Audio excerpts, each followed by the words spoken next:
Hello again, everyone. This is Randy, your sewing machine man, and today we're going to try to help out with a bobbin winding tutorial, you might say. It was requested by Paisley, who is a YouTube watcher of the channel, and I guess it's a real good request, because if you can't wind a bobbin, you can't use your machine. If you can't wind the bobbin properly, doesn't matter what kind of machine you have, it's not going to work out. And winding the bobbin is very important. So briefly, there's going to be three components to this. For me, that's the thread, the bobbin, and then there's the procedure. Starting out with the thread.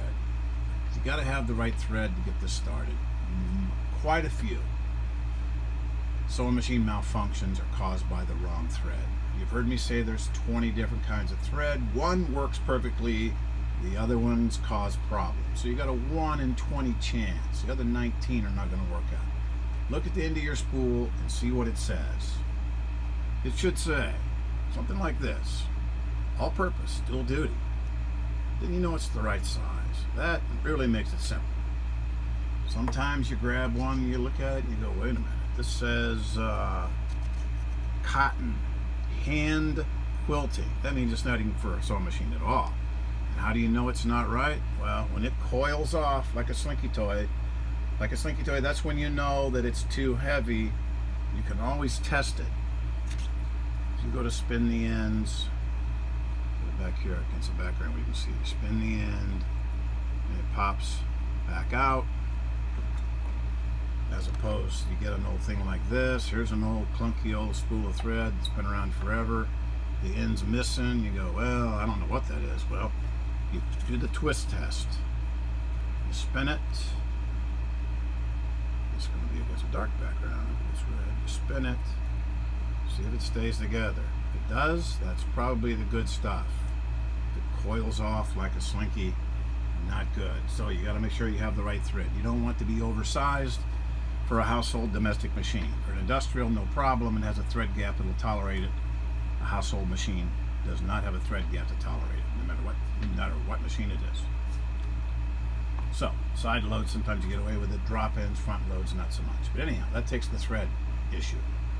You got your thread, and Paisley's machine had the flip up top on it. When you have a spool pin like this, it's easier to see what's going on. When it has the flip up, you have to flip it up to get to the bob winder underneath. You have to make sure that your thread is in the right place so it doesn't hang up. And it's got a spool stop on it. If you have the thread delivered this way, your spool stop has to sit on the end. The thread has to feed off of the spool stop, not the spool. So you have two sides. Usually you can flip it over on your spool stop. Put the fat side on, it's okay. If the small side's on and it's not feeding off the spool stop, there's a problem. But we're going to go with this so we can show you the correct way with the thread. Now, bobbin. This machine takes a 66 class bobbin, which means it's going to fit on here and slide in here with the 66 class. You put it on, you snap it over, you see this guide fits in between it. This is a good bobbin, a 66 class, plastic, put in a mold, made to specification. Rarely do they get this wrong. Sometimes it can look clear like this, sometimes it can be like a cloudy, sometimes it could be a blue or a pink, but it has to sit in your bobbin case area so the thread slides over the top. So having the width of it is what's critical. Most often when I see machines that are malfunctioning, they've thrown a 15 class bobbin in there. They bought it at the store because it says for Singer machines, not knowing that there's a lot of different Singer bobbins. This one will not work. It'll cause your machine to jam. Don't use this in a 66 class. This is an Elma bobbin. Wow, close, looking good, but it will not work. It sets too high in the bobbin case, the thread will hang on it. Not the right bobbin, but it's so close. It's just slight differential. And then you get into the different types of Singer bobbins. Like if you get a genuine Singer bobbin that was made back when they machined these and they turned them and then joined them together. These are gorgeous bobbins. I keep these on the side. I rarely sell these. They're like collectibles. But see, they are absolutely what you want it to be. They're smooth, because you got to watch out for the flange right there on the ones coming out of China. and I don't know, other places.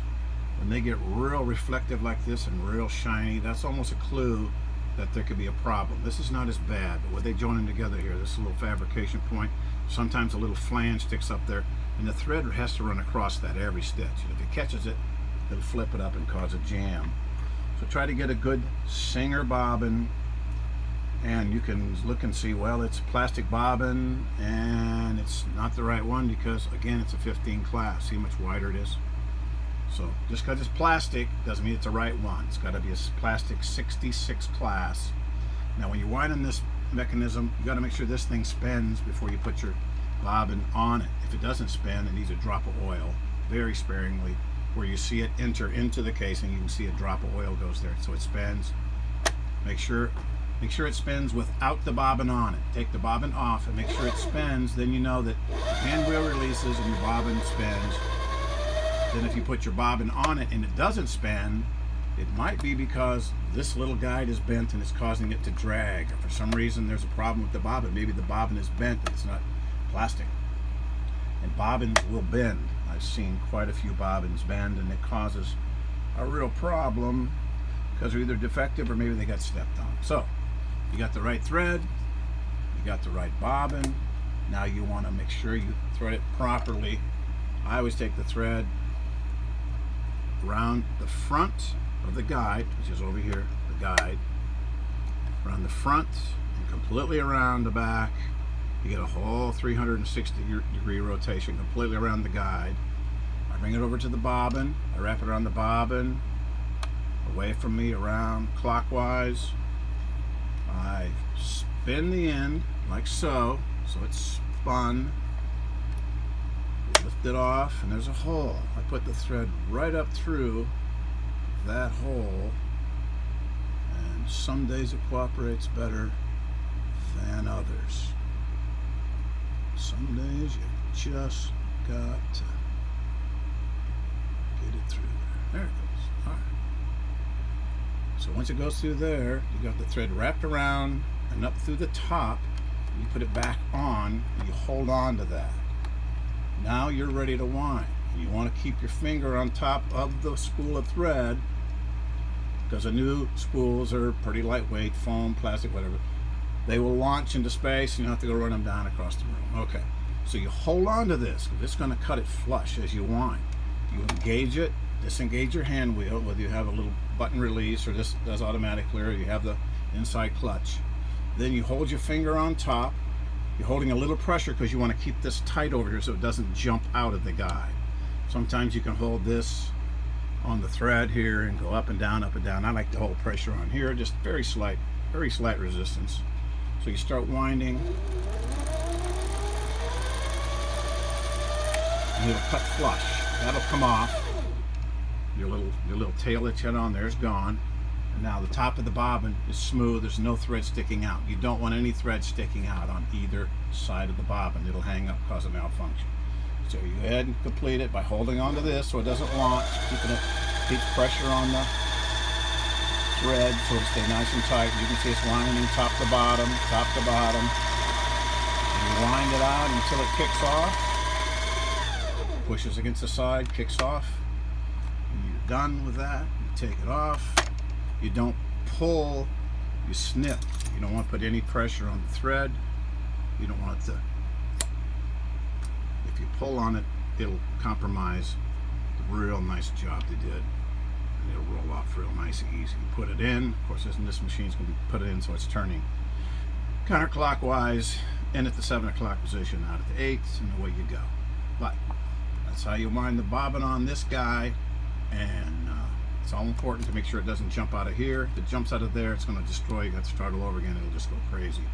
So keep that taut. Make sure the bobbin's good. Make sure your bobbin winder's spinning. Make sure your guide is a good place. Make sure your bobbin's not bent, cracked, anything compromised like that. That's winding the bobbin on a 66 class on this model. There's so many different ones. I didn't have one with the lid that lifts up, but just want to make sure the thread goes consistently without dragging. Anything hangs up the thread will cause a malfunction. All right.